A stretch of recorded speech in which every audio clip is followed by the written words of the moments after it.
Welcome, everybody. It's so good to see you all today. I'm so happy to welcome you. My name is Jo Delamore, and I am today from traditional Shawnee land in southeast rural Ohio in the United States. And I'm very happy to welcome you on behalf of the Work That Reconnects Network. Thank you for joining us for the Webinar and Conversation Cafe program, where we are providing a wide range of rich, educational, and supportive online events for our global Work That Reconnects community. Our intention is to strengthen the web of the community while stretching beyond its current edges to weave deeper connections with others who are contributing to the great turning in diverse and complementary ways. As we begin our time together today, I invite you to join me in a brief moment of silent togetherness to send our love in support of our beloved friend and mentor, the root teacher of the Work That Reconnects, Joanna Macy, as she navigates her journey through death's threshold. So please just take a moment with me here in silent togetherness.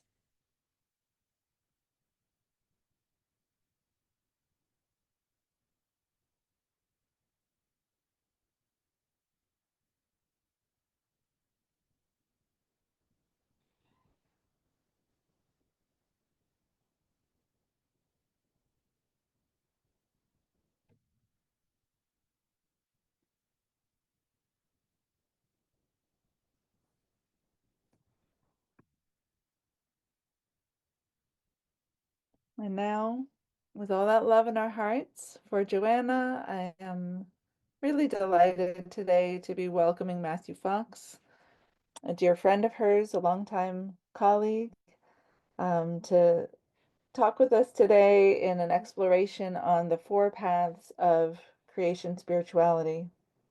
Matthew is a well-known author, theologian, and activist priest who has been calling people of spirit and consciousness into creation spirituality lineage for over 50 years. He's been a close colleague and collaborator with Joanna Macy, learning and growing and often teaching together over many decades of service to our living world. So thank you, Matthew, for that lifelong service, and thank you for being here with us today. I invite you to introduce yourself and lead us in a grounding. Thank you. Thank you, Joe. Thank you, everybody who's showing up. I understand over 600 people have registered. Pardon me. Of course, some of them will be joining us in recorded form, not live, but especially to all you live ones, thank you for being here and thank you for being alive. And thank you for being a friend of Joanna Macy and of this important movement, the work that reconnects. I'd just like to say a few words that, first of all, this this talk, if you will, or dialogue, was planned months ago. It's just very synchronistic that we're meeting at this very special time of Joanna's passing. And I think it's a great blessing, and no doubt that has a lot to do with the numbers that have shown up today. We're all bringing our energy together, and it's so beautiful to see there are people here from Munich and Germany, which where in fact Joanna and I did a workshop together years ago, and Switzerland and UK and many parts of North America. And it just shows, I think, it's a testimony to Joanna's brilliance and her wisdom that she reached so many people and spoke so deeply to so many of us. So it is special that we're able to gather so many of us on this special occasion. Now, last week, her family asked if I would come and be with her and offer some prayers. And they also invited Jennifer Barrettson to come with me. Jennifer is a musician who in fact went through a master's program in creation spirituality. She's from Canada originally, Canada has delivered lots of good musicians. Lenny Cohen jumps into my mind, and lots of other gifted artists. And so there we were at Joanna's bedside, and when we arrived, she was unconscious, and we waited a while, and then we were invited to offer our prayers, and Jennifer offered her song, which we are going to hear in a minute, as our own grounding prayer, which she told me Joanna had told her was her favorite song. And I love that song so much. It's about praise. And then I offered some prayers. And when I finished my prayers, she suddenly woke up and said, "Thank you." Those were her first words, "Thank you." And then she was awake. And then her daughter said, "Well, why don't you guys do it all over again now that she's conscious?" So we did. Jennifer played her song again, and she added another one. And I offered my prayers anew. And when Joanna heard this song that we are about to pray together shortly, her arms started dancing, and her mouth, she took on a great big smile. And when she heard my prayer, she pulled me to herself and hugged me. And so it was all very real and very moving. And the only ones present were her immediate family, her daughter and son and their children. And then Anne, who has been her assistant for over 20 years. So very intimate sharing there. So I just wanted to share that picture with you, and especially because it leads right into the prayer that we're going to share now, because we're going to listen to Jennifer Barrettson's song that is Joanna's favorite song. And and clearly still is, because she literally danced with her hands when she heard it and smiled vociferously. So I just invite you to to be comfortable, to receive this this prayer, this gift, and I think it's very appropriate for the moment and for the occasion of our coming together today. This song, after all, is all about the Via Positiva. It's all about praise. It's all about gratitude. The first step named in the Work That Connects project. So let us be present and invite Spirit in.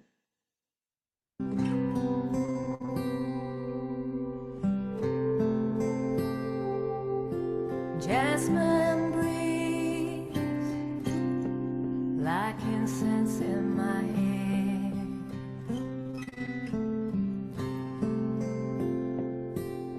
Moon high in a cold black sky illuminates my bed. The train outside my window, keeping vespers in the night, singing praises, praises for the world.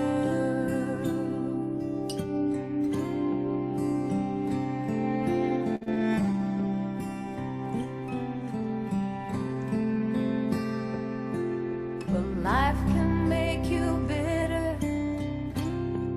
This life can turn you cold. It seems I spend most of my own just trying to crack the code. But if I die tomorrow, may the last words that I know be praised.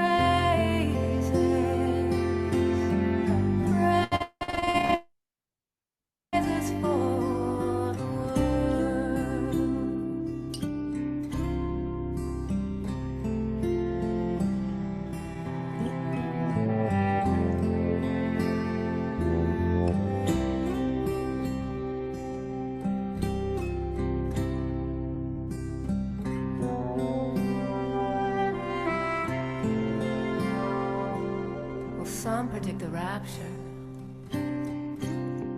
where we all will leave this place.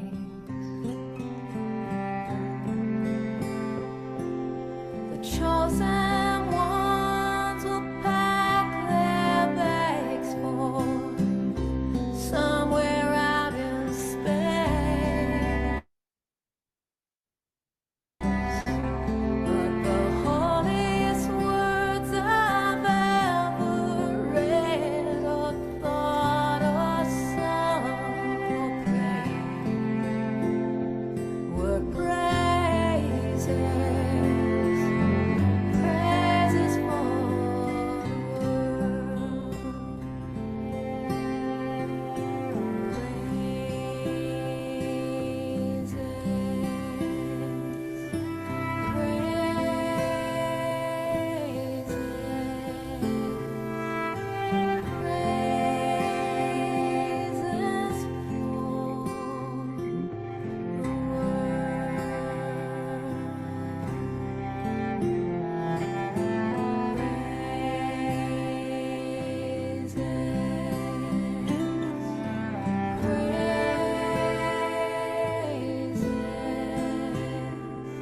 Feel free to join in the praises chant.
Thank you, Matthew. That was beautiful.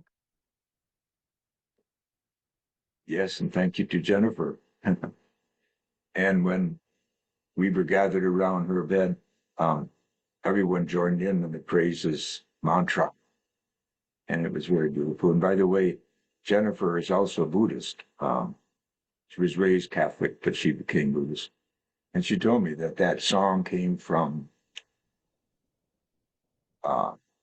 her classes in creation spirituality, that was obviously a marvelous expression of via positiva. And that one line about if I were to die tomorrow, the one word I want to hear is praises. It's just so pertinent to the occasion. And when Joanna woke up and was listening to it, she was also mouthing out the words. She was not couldn't sing as such, but she knew the words and she was mouthing them as we were singing the chants. So it's all very moving. Beautiful.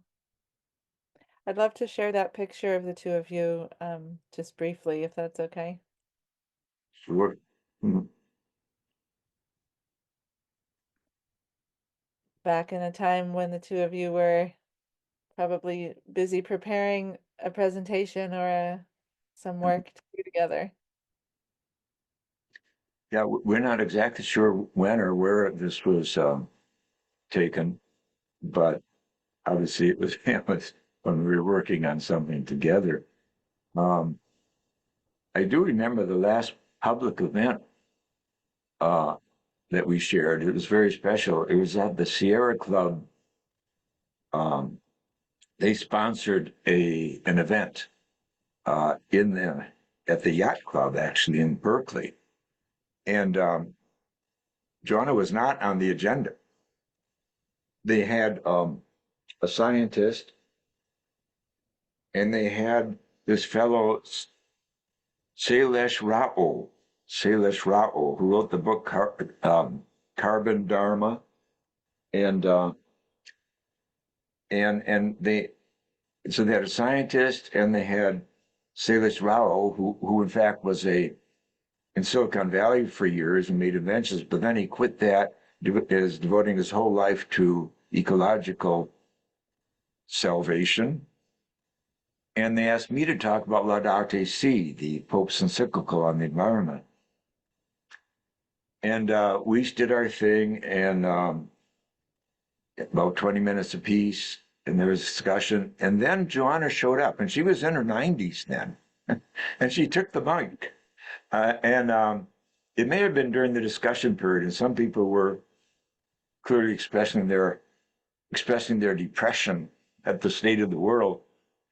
And Joanna took the mic, and she absolutely stole the show. So someone had just complained about how much in despair he was, and she picks up the mic at 92 years of age or something and says, "Isn't it wonderful to be alive today? At this all-important moment in planetary and human history, we can be contributing so much. What an honor it is for every one of us, no matter what our age, to be invited into history at this time." And she went on like that, and it was absolutely stunning. I mean, she just shone as an elder and as a wise voice, an encouraging voice, a strong voice for action and hope that derives from action. So it was a very memorable moment, and it's possible that this picture was taken that evening. Beautiful. That's so sweet. And she really absolutely can steal the show and remind us that it's an exciting thing to be alive and participating now. And so I would love to hear from you a bit more about your work and how your work co-evolved with Joanna's work and kind of had its own life side by side. So just so that we can all get to know you a little bit more, if you could just um, tell us a little bit about your journey in as a spiritual seeker and teacher and how creation spirituality co-evolved with Work That Reconnects through your friendship and collaboration with Joanna over the years.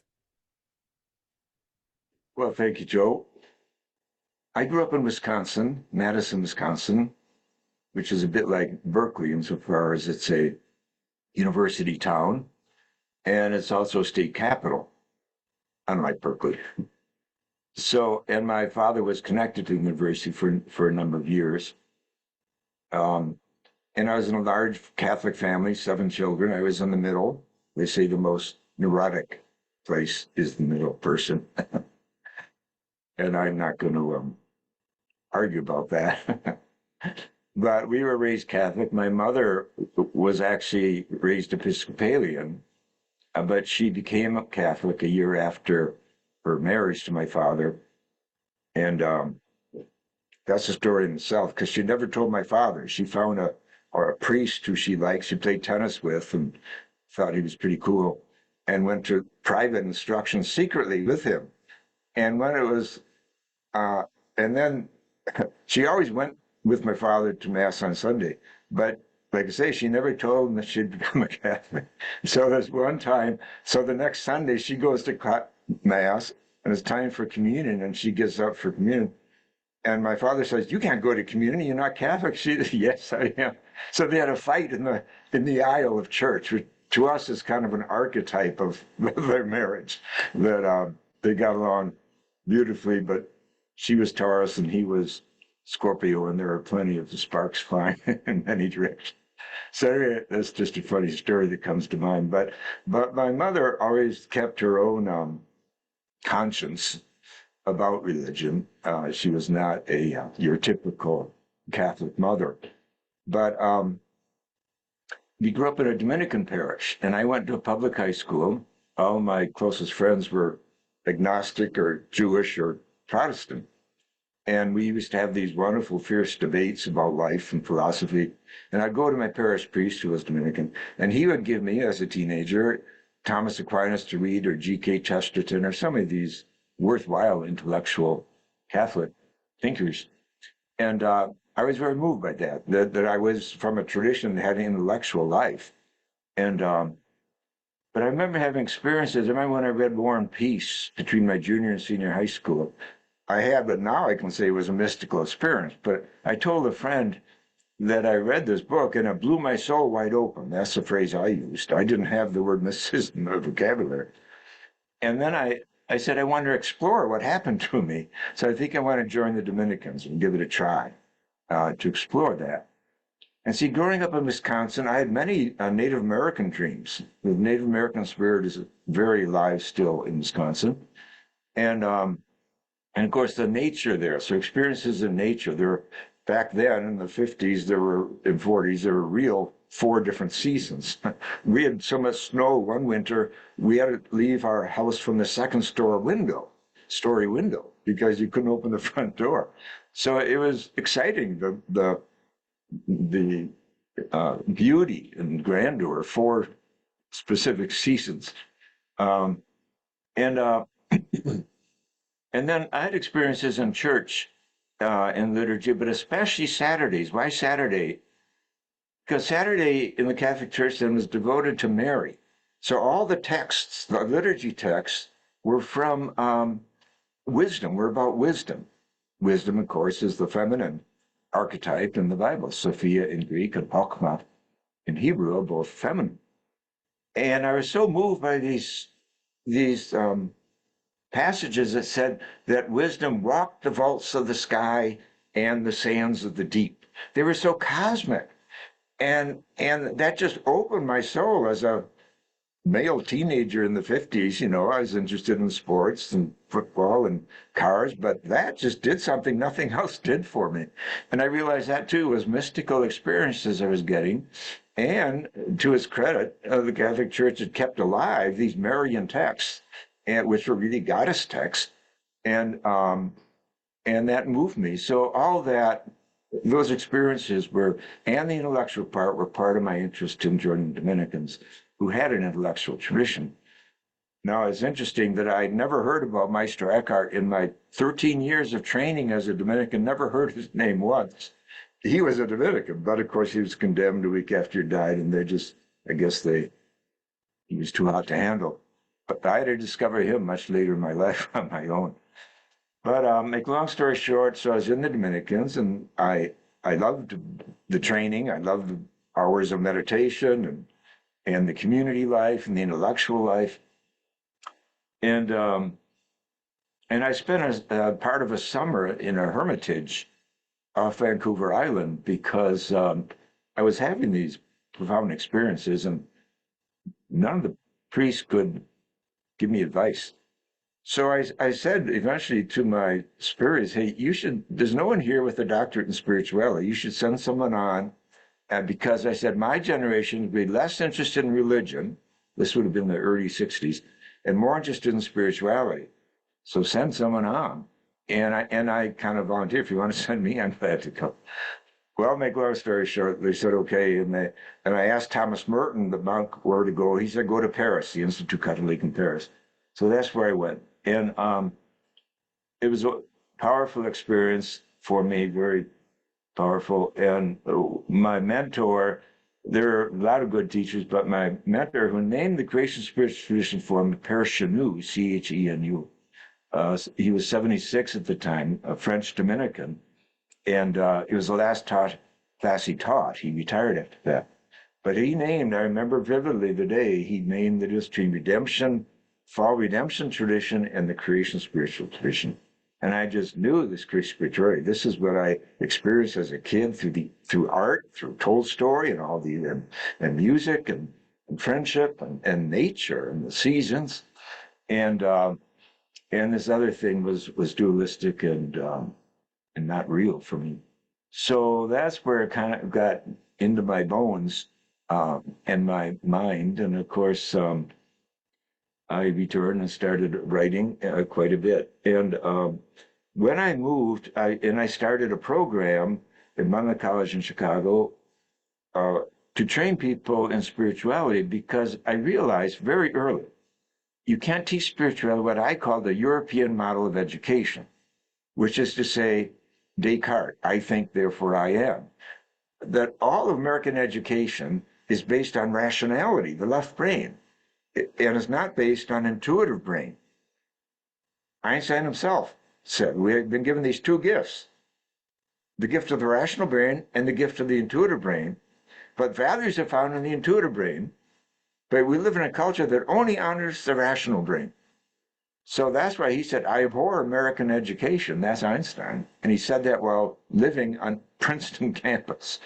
And so he supports my intuition back then. We have to bring in art as meditation. We have to bring in body prayer. We have to reach the heart, the middle chakra, not just stay in our heads.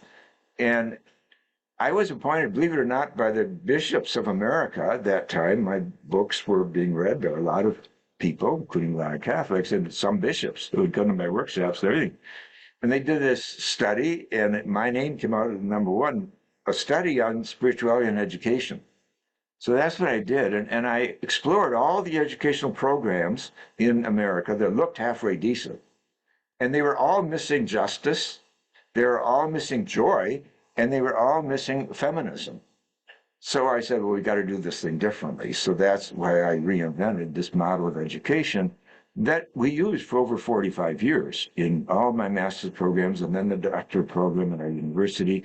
And then I went to inner city teenagers in Oakland for a couple of years to do a pilot project with them. And I had them making movies. That's art as meditation. And it was stunningly effective and powerful because in America at that time, 64% of black boys were not graduating from high school, 64%. And I said, you know, are they dumb or is education dumb? Well, education is dumb. These people were brilliant and they had so much wisdom inside that was never being invited out. And that's what education is supposed to mean, is lead out, educere, not stuff in adults' questions. So that was stunningly wonderful to apply that methodology, the pedagogy, to teenagers. Well, in the process, Brian Swim, was a cosmologist, was on my faculty the last couple of years in Chicago. And he said, and then we got an invitation to move to Oakland, Holy Names College. And he said, we got to move because that's where science and mysticism are really acting together, not in Chicago, but in the Bay Area. So we moved, and of course he was right, and that's where I met Joanna and other wonderful teachers in the Bay Area. And one of the first lessons I learned from Joanna, I put in my book called The Coming of the Cosmic Christ, and that is we talked one day about deep ecology, and I was thinking about ecumenism, the effort by religions to get together, and I was sick and tired of different people of different religions sitting at a table and sharing their dogmas, you know, and pulling out their doctrine. This isn't where it's at. And then when Joanna articulated deep ecology is about bringing in the spirituality of ecology, it's not just about political fights. There's something deeper going on here. I stole that word and I told her so, and I put it in my book. I give her credit. I invented this term, deep ecumenism, where we're sharing spirituality and practice, whether it's spiritual practice or ceremonies, or, of course, action. And so Joanna is very much present in everything I've done since in terms of deep ecumenism. I stole her language. Of course, she kind of stole the four paths from me, I think. So we're even. Oh, that's good. A little But we exchange. did a lot of workshops together, retreats in Germany, Australia, America, and And we always learn from each other and had a good time too. She's a lot of fun. As well as being a fierce warrior, as Yeah. everyone here knows. Yeah. Is that, does that answer your question? I don't know if I talked too long and That's not, what, but no, that was perfect. That was wonderful to hear some of your story. And we've got folks in the chat appreciating getting to hear some of the history and the connection. And what I just love the spirit of life moving through you as it moved through Joanna and as awakened, within the cultural context that you were growing up in, something moved you from inside. And that same thing was moving Joanna, and you had the blessing each other of having presence with each other and getting to share and learn from each other. Um, and I want to just like kind of lean in a little bit more to the mysticism piece, to just hear that because that's what I hear is like that ecstatic living life force coming through. And there's a quote that we gathered from you that Eileen can pop in the chat there. And you said to survive, our species must draw on the deepest gift we possess. Mysticism is among the finest of these gifts. For mysticism is about the awe and the gratitude, the letting go and letting be, the birthing and the creativity and the compassion, including healing and celebration and justice making that our world so sorely needs. So I just want to kind of like hone in and lean in on that one piece there that the world needs mysticism, that that's what the world needs, and that you include in there the awe and the gratitude and the justice making. And that's all, so much in alignment with Joanna's life work and with the work that reconnects. So I'd love to hear you just kind of share a bit more about why you feel the world needs this mysticism. Carl Jung says, it's to the mystics we owe what is best in humanity. To the mystics we owe what is best in humanity. You would think in a time of crisis like this, we'd want to search what's best in humanity. Let's bring it out. Let's bring it forward. And a big part of my work has been what I call democratizing mysticism. Because the very term mysticism has been abused and distorted in Western history, especially during the modern era. Um, the, uh, the Theodore Roszak says that mysticism was held up for ridicule as the worst offense against science and reason during the Enlightenment. The Enlightenment held mysticism up for ridicule. And the truth is that very few Christian ministers or priests have had training about our own mystical tradition. I can't tell you the number of ministers in my lifetime who have come up to me and said the same thing to me, and this from many traditions of Protestantism. They've said, the only thing I heard about mysticism in the seminary was it begins in mist and ends in schism, and there's an eye in the middle. I mean, it's kind of funny, but it's pathetic. Why has mysticism been so denigrated so that even the churches have neglected it? And like I said, I didn't have one class on the mystics in my entire 13 years of training. And Meister Eckhart, probably the greatest mystic of the West, certainly of the Christian West, wasn't even mentioned, and he was a Dominican. Um, so obviously, the Enlightenment consciousness is afraid, just like Einstein observed, afraid of mystics, afraid of the intuitive brain. And it's much more easy to control if you're running an empire. It's much easier to control if you don't invite the mystics in the room. But of course, my thesis is we're all mystics because we're all lovers of life. That's what a mystic is. Someone who can still taste and see that God is good, as the psalmist says. And the word taste in Hebrew, as in Latin, comes to the word, or is the basis of the word for wisdom. So the West is afraid of wisdom because it's feminine and because it's a big picture. The modern era was about parts of the atom, parts of this and parts of that. And you're like Lutheran part or a Baptist part or a Catholic part, and everything was parts. But today's postmodern consciousness is about the whole. As David Bohm, the physicist, says, I'm a postmodern physicist who begins with the whole, W-H-O-L-E, the whole. That's the cosmos. That's the cosmic Christ. That's the Buddha nature that imbues. That is Salem, the Jewish word for image of God, that holds the whole earth. And the Jewish tradition says that wisdom holds all things together in heaven and on earth. That sense of the whole, that's mysticism. But also mysticism is experience. That's why you taste it. No one can do it for you. And I like to throw out a few one-word definitions for mystical experience. Julian Norwich, 14th century, first woman to write a book in English, great mystic, great creation mystic, talks about wanting, O-N-E-I-N-G. She invented that word. She invented a lot of words. That's one of them, wanting. So our mystical experience are our wanting experiences where we feel connected to the whole. Another word Meister Eckhart invented called Durchbruch in German, breakthrough. That's his word for mystical experience. He says, in breakthrough, I learn that God and I are one.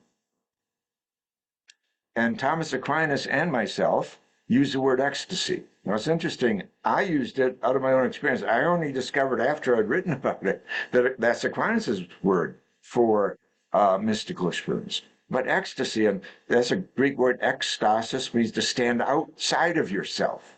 You need to stand outside of the ego and again be awakened with these new powers of connecting, just like Joanna is talking about, reconnecting to the whole, to the beauty of it and to the suffering of it. I was looking at our book, I call it our book, I'm sorry, her book, but I did write the foreword to it. And she has this wonderful quote in there from Thich Nhat Hanh that I was really touched by the last 24 hours because it summarizes so wonderfully. Now, this second version of the book is so big and fat and hard time finding the pages. But there's one quote she has there from Thich Nhat Hanh. Here it is. Meditation is to be aware of what is going on in our bodies, in our feelings, in our minds, and in the world. Life is both dreadful and wonderful. Okay, so the dreadful is the via negativa, wonderful is the via positiva. To practice meditation is to be in touch with both aspects. Please do not think we have to be solemn to meditate. In fact, to meditate well, we have to smile a lot. Another good Buddhist friend of mine, Lama Somo, she wrote a book entitled, Why is the Dalai Lama Always Smiling? And so again, room for the via positiva and the via negativa to undergo that dance is what makes us whole and makes us grounded. And there's mysticism, both experiencing the via positiva and the via negativa, and we'll be getting into that in some practices later today. A word, I was asked in a note to say a word about liberation theology and creation spirituality because they are very closely aligned. The year I was silenced by the papacy was the same year that Leonardo Boff, the most read liberation theologian in South America, was silenced. And Eugene Druman, the most read Catholic theologian in Europe, who's a psychologist and priest, was silenced. So clearly it was a political act to shut us all up and to spread the word, because the three of us were the most read theologians in our various cultures at the time, Catholic theologians. And obviously the word was to spread fear and get everyone in line. So in that year that I was silenced, I went and met with Leonardo Boff in Brazil. And we had a marvelous encounter. I like to joke that we didn't talk, but of course, isn't true. We were silenced publicly, not privately. I also spent a week with Bishop Casigalaga in the Amazon. The Amazon was his diocese. And he was an amazing, beautiful, beautiful man. He's still alive, as far as I know. He's well in his late 90s now. But he fought on behalf of the rainforest Indians, and he put me up in his home. He lived with 3 other people, lay people, women and men. Their chapel was a tree in the backyard where they would sit and share the Psalms. And he put me in his bed. And there's a charcoal painting of him over the bed. I said, "What's the story in that?" He said, "One of my priests who was imprisoned and tortured to death drew that of me in prison before he died." And there are so many stories like that. You see, his diocese had lived through the military oppression in Brazil. And the week I was there, they had a gathering of the church workers in the Amazon. About 150 people came. And they had a very simple mass one night in a gymnasium. At the very end of the mass, people were asked, "Now, light a candle and name 3 people you know personally who were tortured to death while defending the rainforest." Everyone went up and named 3 people, and one guy came up to me when Mass was over and said, "The hard part was limiting it to 3. I know at least 10 off the top of my head." Now, I was absolutely blown away. These were ordinary people in jeans and T-shirts, you know, and it taught me something I never learned in North America. Have you ever had a class on Courage 101 or 202 or 303? Well, I learned it that day. We have so much courage in us, just like we have so much of the mystic in us. The prophet and the mystic, you know, in Aramaic, Jesus' language, are the same word. The same word. The prophet is a mystic in action. That's one thing that Joanna and I so much agreed on. But she lived it. I've tried to live it. But the point is that it's livable. If we can awaken the mystic, who is the lover in us, the one who says yes to life, then we're in a place to say no. That's what the prophet does. The prophet says no. Gandhi said, "I learned to say no from the West, mainly from Jesus." And by the way, it was Tolstoy who introduced Gandhi to Jesus. And so that yes and that no, that's what constitutes our adult spirituality. And that's why there is a mystic and a prophet in every one of us. And this is what I try to do when I say I'm trying to democratize democracy, to bring out what's already there. And I know that is part of Joanna's strategy and purpose as well in your movement of the Work That Connects.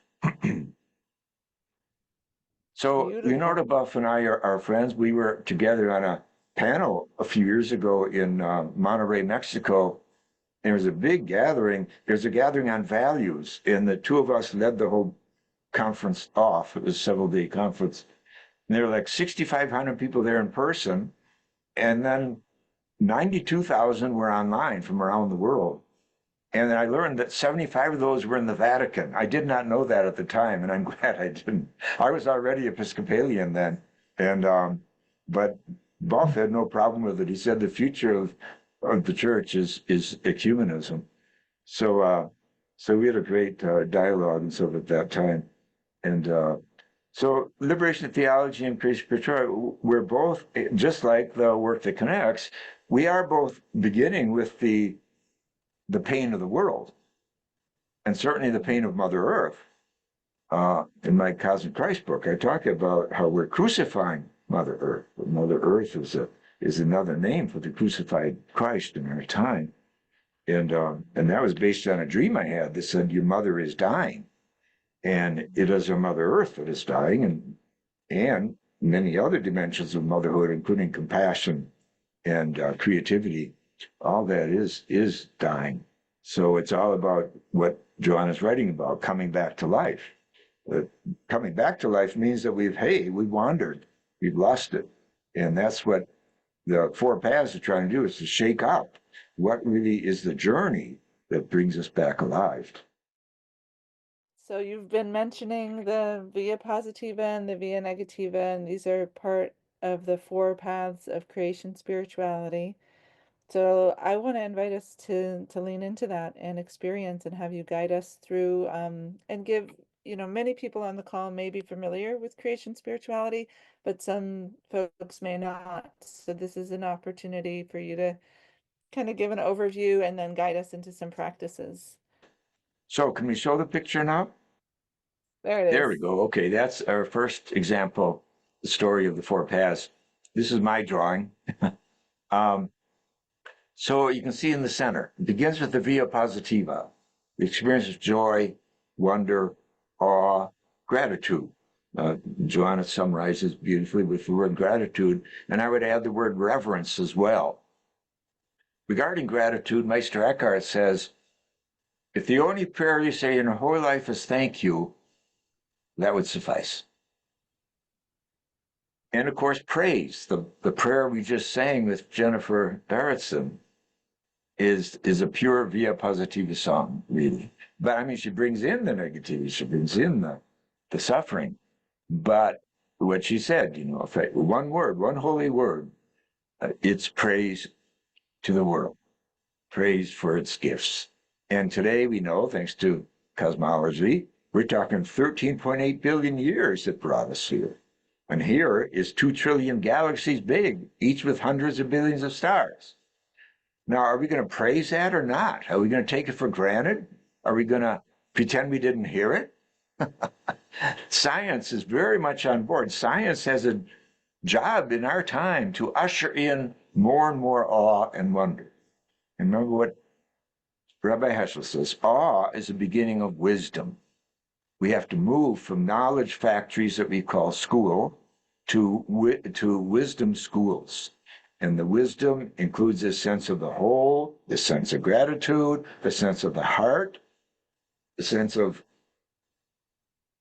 wonder and joy and awe, but also of suffering, being open to the suffering and able to endure the suffering. Okay, then comes the via negativa. Now, the via negativa is two experiences.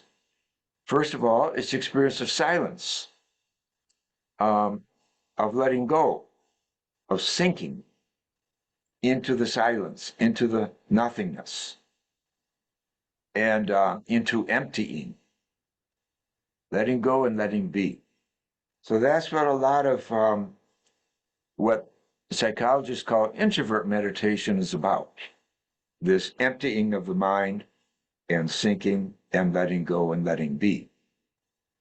Then the other side of the via negativa is about suffering. It is about suffering. But of course, they are related. And for both, you have to undergo, you have to practice a certain amount of letting go and emptying, just to be with suffering and to acknowledge it in yourself and in others and in the society. But also to be in touch with the pain of it.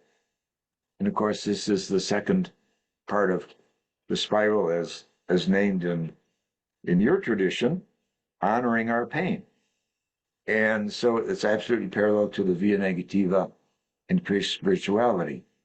And to realize that the apophatic divinity is God without a name. Eckhart says God is a super essential darkness who has no name and will never be given a name. That's the apophatic divinity. The God of creation is about light. Let there be light, and then all this creation. But darkness is equally important and equally sacred, and is that dance, the dialectic between the cataphatic, the God of light, and the apophatic, the God of darkness, that we learn in our mystical experience and our mystical journey. Okay, and then the via creativa. Let's go back to that original drawing, please. There you go. Yeah. You'll notice I have there on the right-hand side the words via positiva, all wonder, joy, delight. Okay. We can include gratitude and reverence. Via negativa, silence, stillness, suffering, grief, dark night of the soul, letting go. I've just finished a book on John the Cross, who is accredited with the term dark night of the soul. And I talk about the three dark nights, the triple dark nights that we're going through now as a species. The dark night of our soul, the dark night of democracy, and the dark night of Mother Earth, suffering of Mother Earth. So I think we are involved as a species in these three dark nights at this time. So we want to know more about the dark night, which is why I wrote the book I did. I just handed it in to an agent about 2 weeks ago. Okay, now we come to the Via Creativa, which is about birthing and passion and creativity. And this parallels perfectly what Joanna Macy talks about as seeing with new eyes. Every artist sees with new eyes. And the role of our creativity cannot be underestimated, either for the good it can do, and we can look around and see the amazing things humans have given birth to, bridges, airplanes, neighborhoods, and medicine, and all kinds of science that has so much potential for good. But of course, that's the issue, that humans do not automatically invest their creativity into good things. They often invest it into ways to destroy one another, into armaments and raping of the earth, and those things that serve the gods of Moloch and greed, and Wall Street often, fossil fuels and so forth. So human existence is very ambiguous. We are capable of immense invention, creativity, but also immense destruction. We can tear down a rainforest in a day today, one day that has taken nature and God 10,000 years to birth. And of course, this takes us right to the heart of the ecological crisis. Then the via transformativa. And you see I have a formula at the bottom. The via positiva, loving life, plus the via negativa, combination of stillness and of letting go, and of the suffering, acknowledging the suffering, befriending it. This formula gives you the via creativa. But the via creativa can go either way. You can use our creativity to plunder, to exploit, to create games of the reptilian brain, power over, I win, you lose, war, and the rest. So via creativa needs a direction. It needs steering. And that's what the via transformativa is about. It tells you to steer all this human energy into justice and compassion, which are the same thing. Meister Eckhart says compassion means justice. That's the biblical, prophetic Jewish tradition. That compassion and justice are the same thing. Justice gives you the structured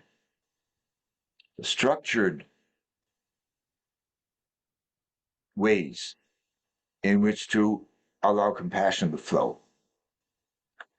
And of course, compassion comes from the word for womb in both Hebrew and Arabic. So it is a maternal image. It's the divine feminine showing. Just like that wisdom is divine feminine and it has been ignored, especially in academia, the same is true of compassion. It's considered not manly enough, even though the greatest male proponents of deep spirituality, where you're talking the Dalai Lama, who says we can do away with all religion, but we can't do away with compassion. Compassion is my religion.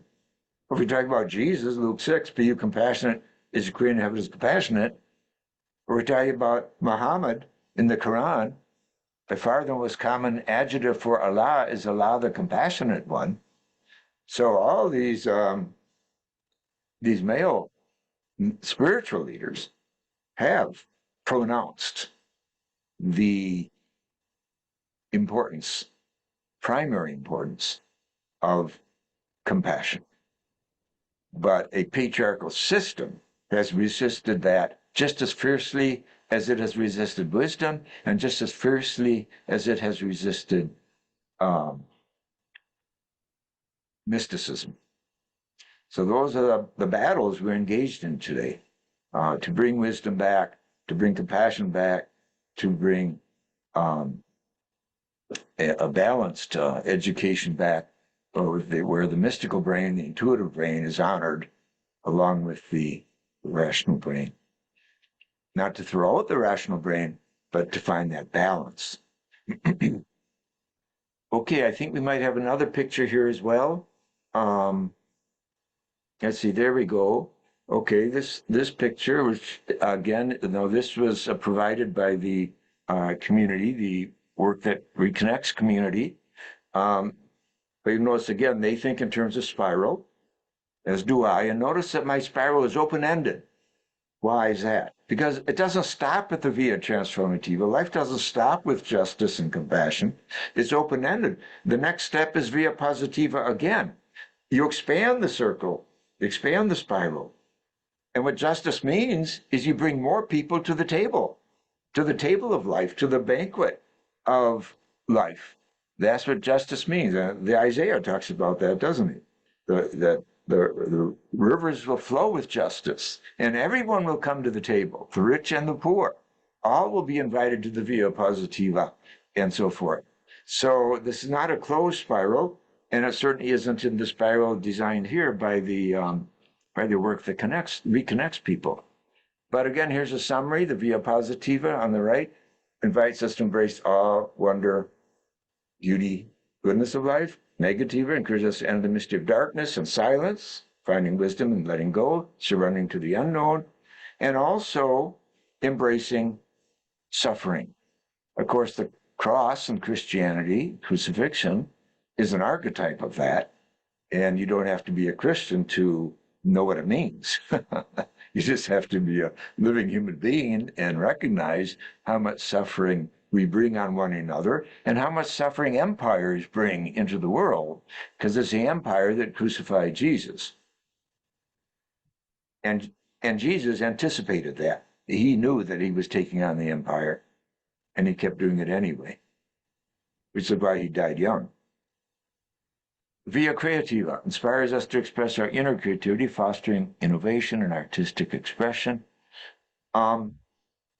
Yes, I say that there are two responses to our mystical experience. One is silence, because awe takes you into silence, doesn't it? And the other is art. Art in any form. That's why part of our pedagogy is art is meditation. Painting is meditation. Dance is meditation. Poetry is meditation. Journaling is meditation. Even massage is meditation. Chanting is meditation. All these art forms. Filmmaking is meditation, which is what we did with the inner city kids, teenagers, powerful results. All that's the via creativa. And it's a theology of the Holy Spirit, because it's the Holy Spirit that gave birth to creation at the beginning. The Spirit hovered over the waters, or we would say today, hovered over the fireball. And the Spirit is still alive, birthing all of us. That's what creativity is. It's co-creation. We link up with the Spirit, the creating Spirit of the universe. And I'll tell you this amazing story from the cosmologist Brian Swim.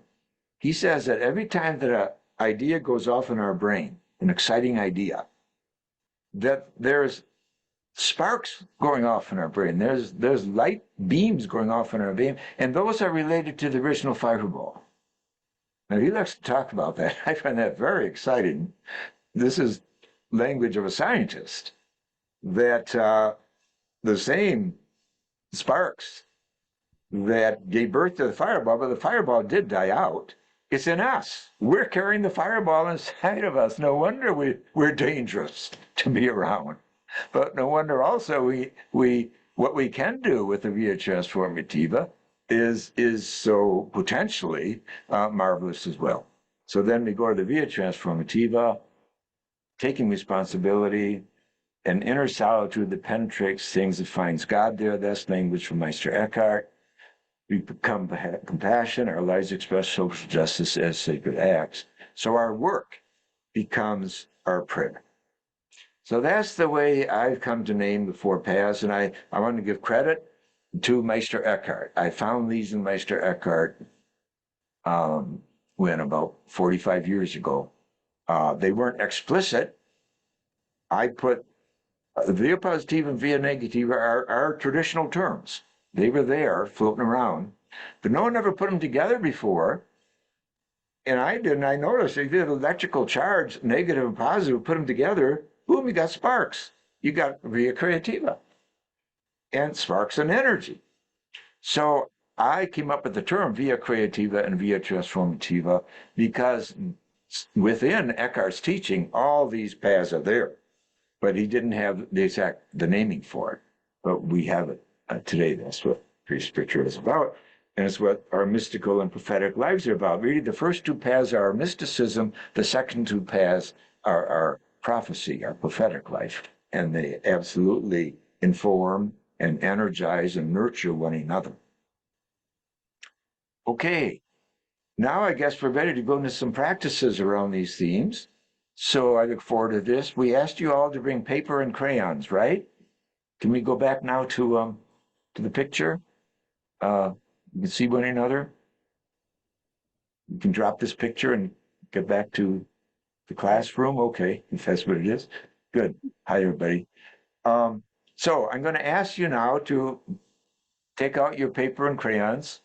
Now, because of the large turnout today, we've had to kind of change our strategy a little because we only have enough for 50 classrooms. And we were going to split people into groups of 2, but there's so many people we can't do that logistically. So you're going to operate alone after all. But I'll give you instructions here. We're going to start with the via positiva. And this is what we'll do. We're going to do 2 pictures. One of your experience of the via positiva. And we'll focus on that and give you about 10 minutes or so. And I'll just ask the question and then you do what you want to do, what comes to you. Then we're going to share a little bit. We don't have a lot of time to share a lot, but we will like to have a few brave people to hold their painting up and allow us to see what's been going on in your soul, so to speak. Then we'll move to the via negativa and do the same. Now, for the via creativa and transformativa, we're not going to draw pictures. I will just do some storytelling and some sharing there, and then we'll have time for Q&A. So we do get some mutual going back and forth together. So here's your simple assignment then. You got your paper, you got your crayons, or something analogous to crayon. Just this question. And I ask you to pause and to let the answer come to you, if you will. But draw a picture of an experience of the via positiva in your life. An experience of awe or wonder or beauty or joy that you found really woke you up. That's the assignment. So you'll have 8 to 10 minutes or so, and then I'll come back and ask you, we'll share a little bit with others, but really this is for yourself at this stage. Now, you maybe share it with family members or something at another time, which is great. And if you do, I highly recommend that you be the last to talk about your own painting, the last to talk about your own drawing. Let others tell you what they see there, because they'll see things you don't see. And then when they're all finished talking, then is the time for you to talk, not before. It's very important that be shared in a mutual way.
Okay, now again, if you're doing this one-to-one, or if you had time to do it in a small group of several, at this point you would exchange paintings, and you would look at your partner's painting, and that person would look at yours, and then that person would be the first to talk about your painting. You'd be the first to talk about their painting, and and it's marvelous what happens in that context. Stories come out, and it's a great way to break the ice, but in a deep way. And stories are fun. Laughter happens, and connections are made. So it's a marvelous practice. I did this kind of practice for years when I was first working with the four paths to see if they were real for people. And absolutely they were. And everybody had stories to tell about all of the paths, of course. I learned. And that's where the commitment to democratizing mysticism and prophecy came home to me. That this is getting at the heart of what it means to be human beings. So I'm going to ask if there are a few brave people who just want to hold up. Maybe we could all hold up our paintings to begin with. Why don't we do that? And a few can talk about theirs. Why don't we all hold up our paintings? Some are going to be more visible than others. I did mine with the pens that didn't come through very heartily. But just hold up your painting, and let's just look at the variety that's there. Um, yeah. Uh-huh. Uh-huh. Hold it close to the, hold it close to the camera, I guess. Yeah. There we go. Okay. Well, there's certainly stories to hear about. Okay, now who wants to, few volunteers, just to talk very briefly about your Via Positiva painting? What's the brief story behind it? What are you telling us? Um, how did it feel to bring it up again, to put it into picture? So, Delia, you've got a picture you're going to share, Delia Dawn, right? Except you're You. outdoors Can too. you hear me? Yeah, Yes. so hi, I'm in the Hi. UK. This is my UK. first Great. experience of this work. I'm in the woods in the north of England, Mm. and here's my picture. I hope can you see that? Can you see that? Uh-huh. I Yeah. do. Mm-hmm. So this is the feeling of God being in everything. Mm. So it's not a specific moment, it's more the truth of that knowing when I feel that place for me. So there's the Uh-huh. water, you are the ocean, not the wave. There's atoms exploding, and there's the Mm. sun. Uh-huh. But yeah, it's the feeling of God in everything. Great. Wonderful. That's Thank you. that's panentheism. That's exactly what mysticism is. Thank you, Delia. You Thank you. got a lot, you say a lot in that three-part drawing. Yeah. Oceans, atoms, and sky, and everything in between. Yeah, Thank you. sun. Uh-huh. Thank you, Matthew.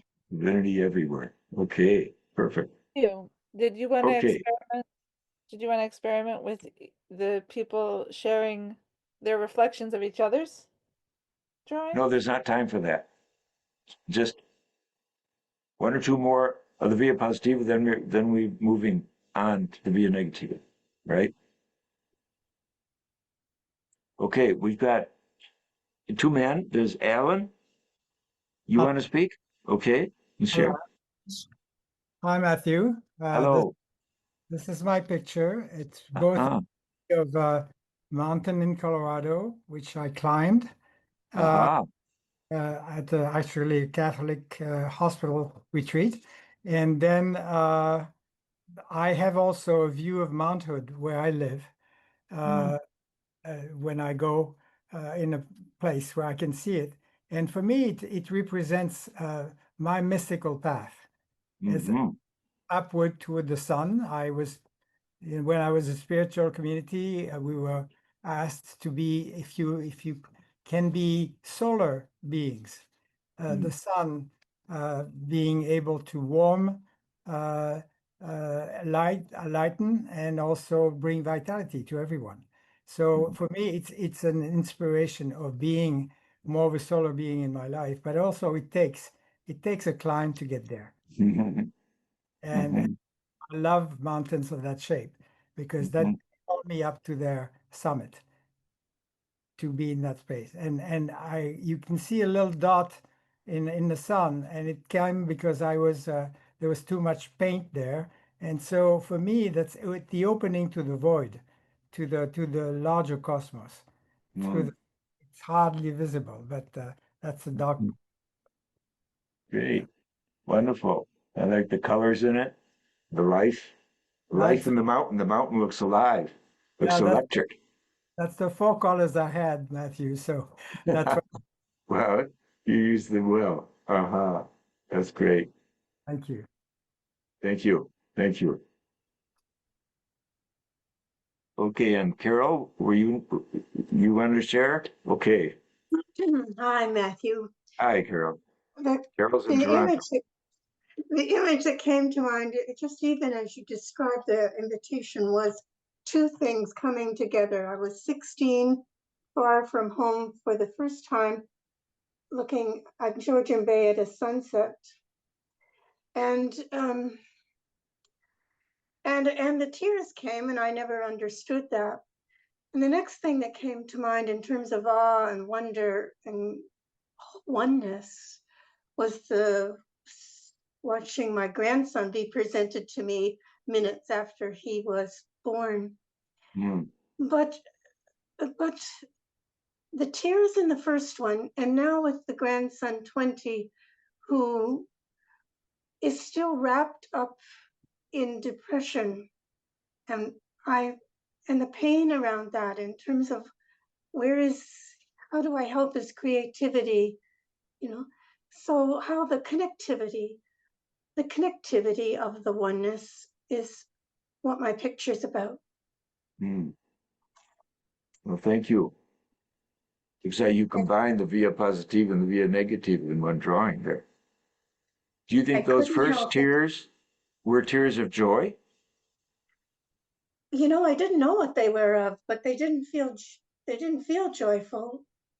But They didn't feel joyful at the beginning. They were just whatever wonder is somehow.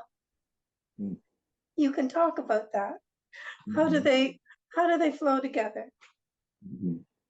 Mhm. Very good. Well, thank you. So there's one more here. Nicholas wants to share from Colombia. Thank you. Yes. Well, here I am. This is a quick portrait of myself as a child on the Caribbean coast of Colombia in the northern tip of South America. Mm. Uh, and what I could remember was my feeling of awe and ecstasy, rapture, as I was just standing before dawn by the Mm. sea. And it is deeply ingrained in my mind, in my spirit, how I had this experience of deep identification of God within myself, of being inhabited by the divine energy Mm. of the world. I don't know if it was the earth or the sea or the whole cosmos, but I can never forget this sensation Mm. of being inhabited by divine energy, which Mhm. has always accompanied my path, and it's something Beautiful. I treasure a lot. Thank you. Beautiful. And how old were you? You said you were a child. What age would you say you were? I must have been seven, age Seven. That six or young. seven. Uh-huh. Beautiful. Your son looks like a rose Yeah. also. Yes, it does. Hey. Beautiful. Well, thank you for sharing that. And there's a seashell on the beach too. A seashell. Okay. That's a big one. Well, larger than my heart. Yeah. 7-year-old heart. Well, thank you everyone for doing this exercise and those who chose to share. Okay, now let's go into the Via Negativa. So one more drawing. And by the way, I end up drawing the picture of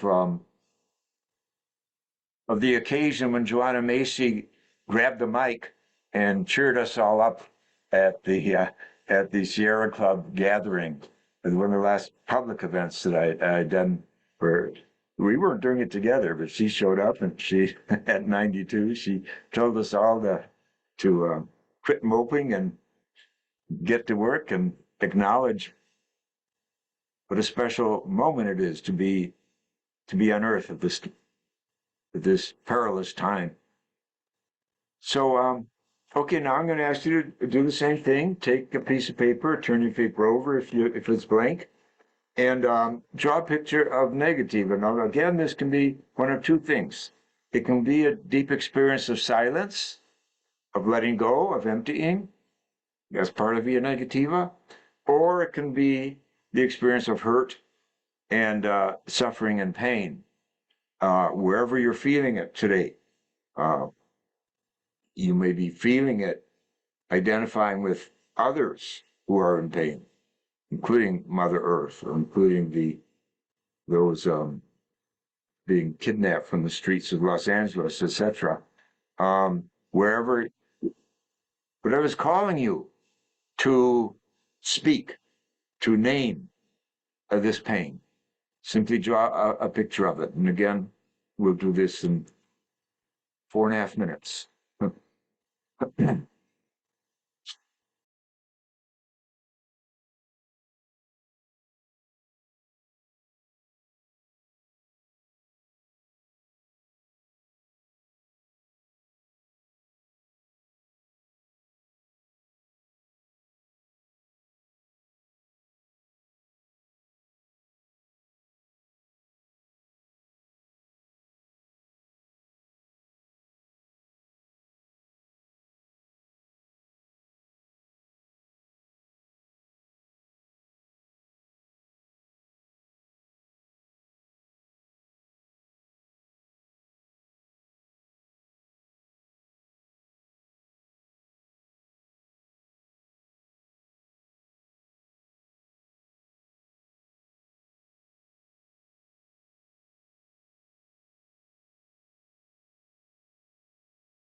And again, I'd like to draw us together and bring us together here now and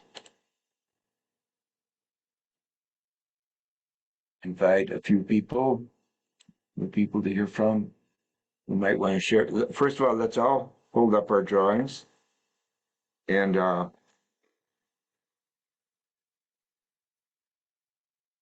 sure to hold it up in front of your camera.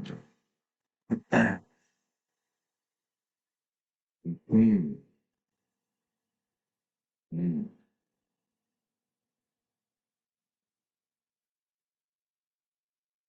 Mm. Very interesting.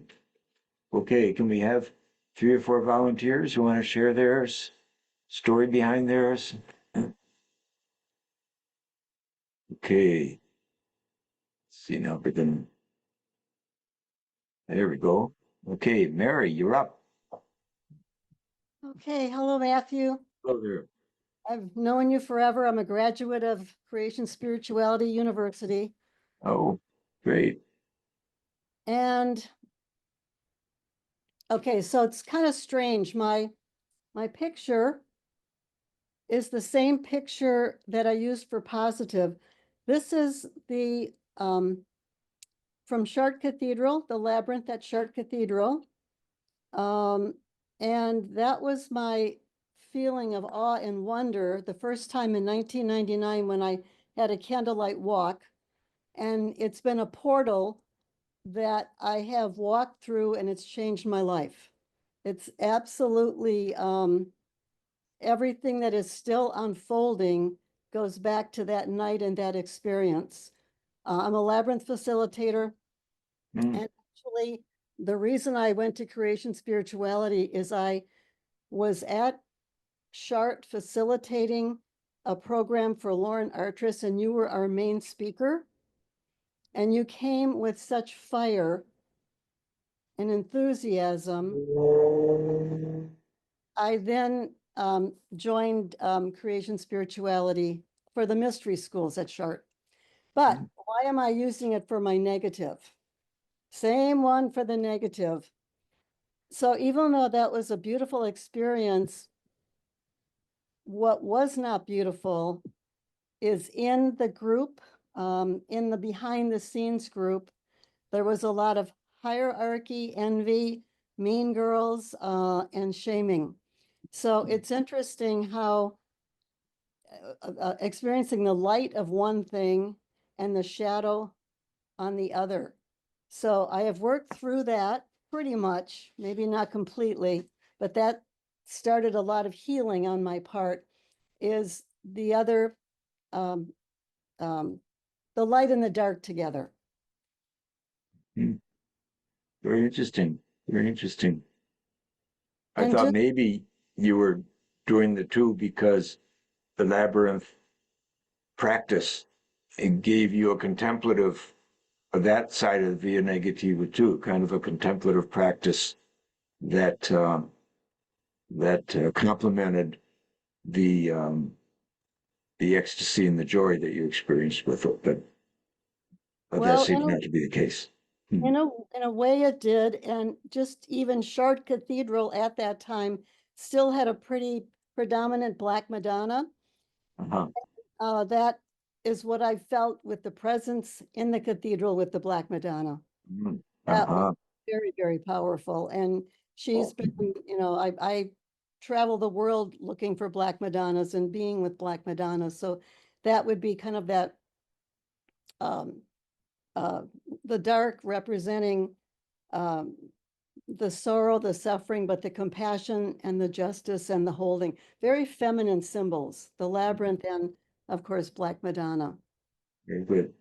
But Okay, thank you for sharing, Mary. I'll end with one thing. When you said catch the spark, in the new Bob Dylan movie, when he goes off to meet Woody Guthrie, who's dying, and Pete Seeger says, "Why did you come to see Woody?" He said, "I was hoping to catch a spark." Uh-huh. Just Interesting. wanted to go back and tell you that. Uh-huh. Thank you. Thank you. Okay, who else wants to share? I can go. Hi, Matthew. Okay, Beth. Beth Johnson. I'm not a good artist, and I think it is virtually impossible for me to express or visualize, in a drawing, the horror at not only people being disappeared in this country, but also the genocide that's happening in Gaza and the intentional extinction of that population.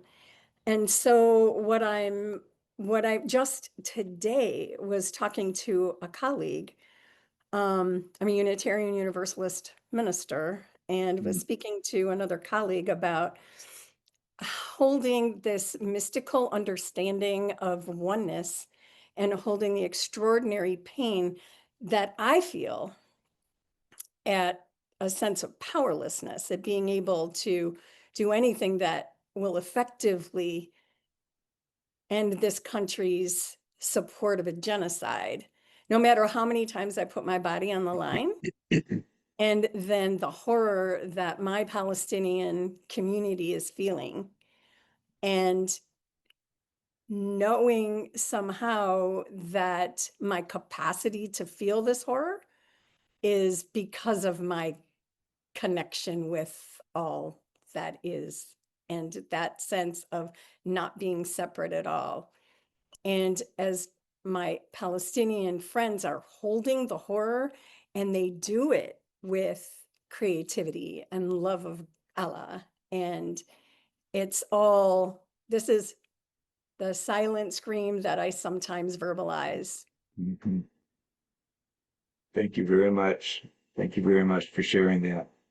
And notice that connection between the via negativa and the via transformativa.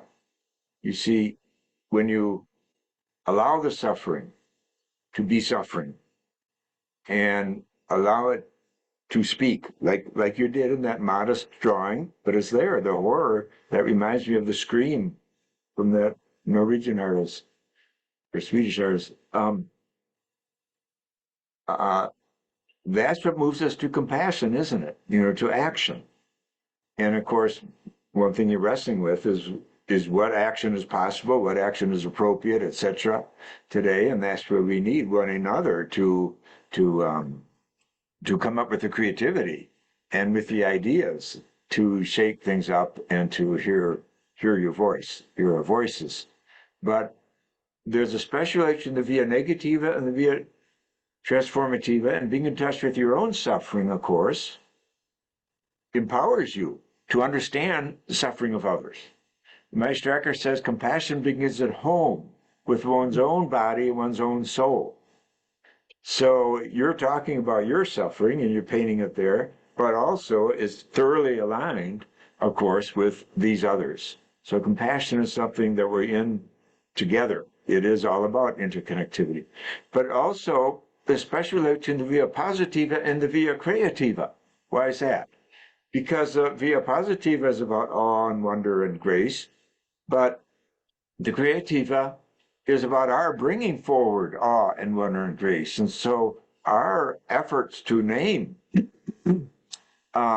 life through our creativity, whether it be you're just speaking or drawing or gathering people, etc., all that is brings more awe into the universe, really. And what humans can do and what other species do, but we have a special power, I think, and for good or evil, is to bring even more awe in the universe. For example, beautiful music or a bridge or something else. It's awesome what humans can do with our creativity, as it is the rest of what nature does with creativity. So that's another angle on the four paths that is useful to keep in mind. Yeah, their interrelationship. So thank you so much. And that brings us right into the via transformativa, which we'll be talking about next. Okay, one more person. One more person want to speak? Okay, there you go. Okay. So, this is me with my chronic pain, and this little red is my foot, and then there's my hip and my back.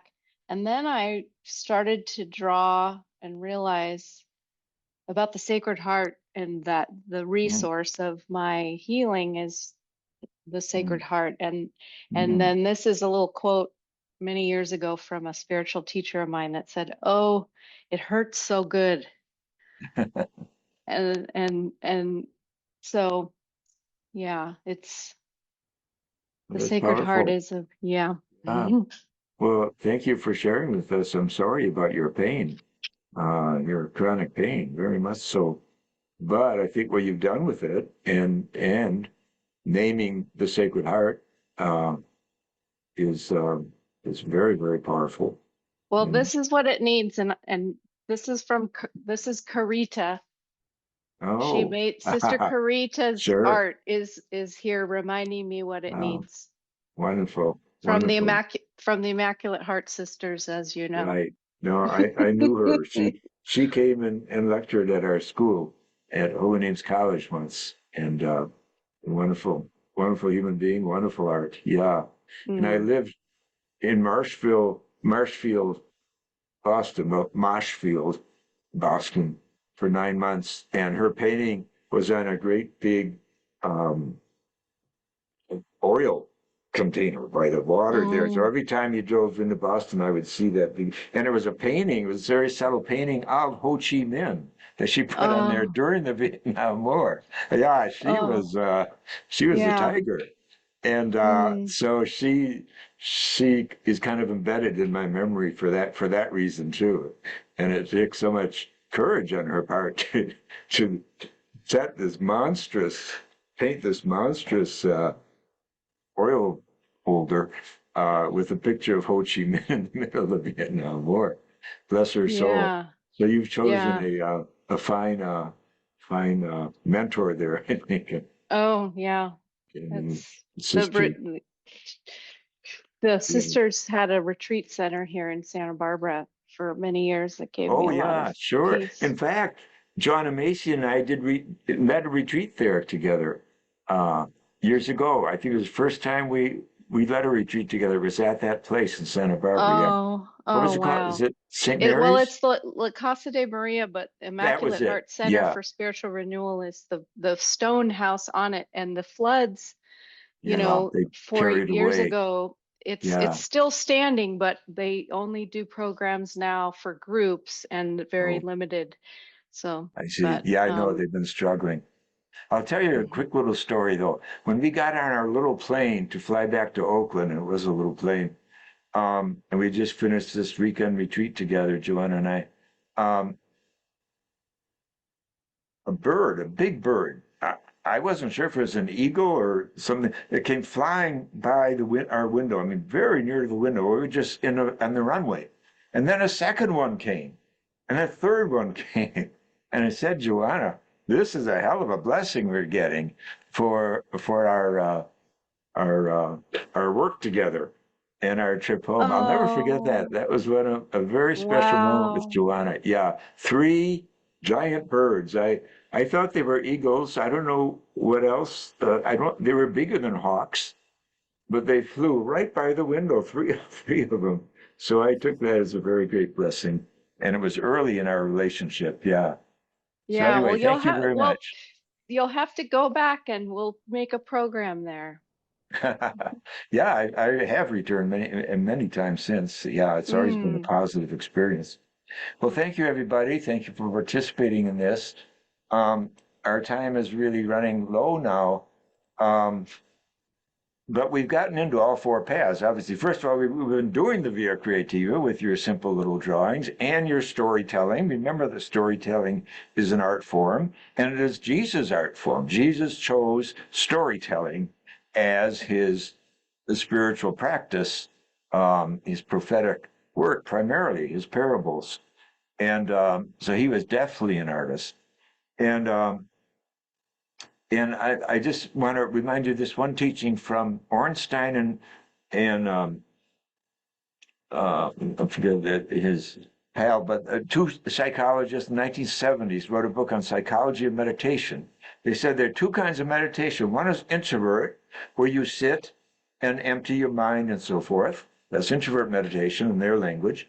And the other is extrovert. But what they call extrovert meditation, I call artist meditation. Because what they mean is you put your thoughts out there into some form, like you just did here with crayons and storytelling. And as I mentioned earlier, we do in all of our educational pedagogy. But the extrovert meditation, they said, is the way of the prophets. Now that's very important. It's the way of the prophets. So if you're going to school people in being both mystics and prophets, that is via positiva, via negativa, via creativa, and via transformativa, that's the mystical and prophetic together, then you don't want to neglect artist meditation. That introvert meditation is not the only way to go. You can do both. And we all can do both. And that's, I think, what a practice like this reminds us of, that we've all got that in us.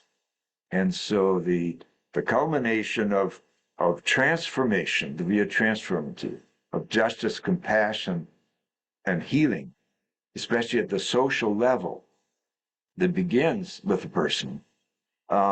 This climaxes then in our work and how we reinvent our work and how we are critical of our profession. How can we do better as educators or as teachers, or as healers, as nurses, as doctors, as parents, in our grandparenting, in our citizenship, which just came up. How do we protest effectively? How do we nonviolently take on the forces of what Rabbi Heschel calls the demons of power, that that are capable of very evil things, and that's really playing out in our moment in history. So the work that reconnects is that kind of effort, as is our the Great Spirituality Four Paths. So the fourth stage in the work that reconnects is called going forth. And that's bringing the energy of the via positiva, the biophilia, the love of life, the via negativa, the openness to both silence and to suffering, the via creativa, our moral imagination is what M.C. Richards calls it. Moral imagination comes alive in the via creativa, and that's what we gathered together with in the via transformativa. And that's what a political movement is when it's doing its job. Thank you so much, Matthew, for those closing remarks and for this whole time that we've spent together here. Thank you for sharing about your life's work and your life's journey, your relationship with Joanna, and weaving together so beautifully creation, spirituality, and work that reconnects. We've seen some comments in the chat there that are recognizing that this cycle, moving through these four phases, is such a natural expression that we can see it in the seasons, we can see it in menstrual cycles, in life cycle phases of growth and decline. And I think it's just a testament to the fact that this is life. It's life moving through us, and that you've articulated it so beautifully, as Joanna has articulated it so beautifully and helped us all along the way. So thank you so much for your time here to get together today and for what you've shared. And I want to thank everybody else who's been with us today for joining us in the Work That Reconnects Network webinar program. This is a beautiful event, and we're really excited and looking forward to sharing more beautiful events with you this year. As you may have heard, this is the year that the network, the Work That Reconnects Network, turns 10. We've been serving the Work That Reconnects community around the world for the last 10 years, and we have been celebrating this year, honoring this year, that decade of work, and trying to feed forward into the next decade of work so that we can carry Joanna's legacy and the legacy of the Work That Reconnects forward into the future. So we've got next weekend a Work That Reconnects spiral for members of the network that is in honor of that 10th anniversary. And at some point here soon, we will be also hosting a celebration of life for Joanna, at which point we will let you know. So if you want to be part of that and you want to stay tuned into that when that gets planned, please subscribe to our newsletter so that you can stay up to date with what we're doing, and stay tuned into Joanna's process as she passes. And then beyond that, we've got a lineup of other beautiful events coming up. So I'd just like to share that with you and ask you to join us. We'd love to have you here at any of these upcoming events. We've got a beautiful one in the beginning of August called Islands of Sanity with Margaret Wheatley. We're going to be with Leah Lamb and Constance Washburn later in August for Sacred Storytelling for the Great Turning. And then in September, we've got Becoming a Good Relative with Hilary Giovanni. And then we'll have a special grief ritual for network members with our facilitator member in Alex from New Zealand. That should be a really beautiful time to come together and practice. And then in October, we've got Through Topian Narratives with Amanda Scott. So this is a very rich lineup, and we would love to see you there. So thank you so much for joining us today and in the future at the Work That Reconnects Network webinars and Conversation Cafe program. Please visit our website to learn more about the Work That Reconnects and to become a member of the Work That Reconnects Network.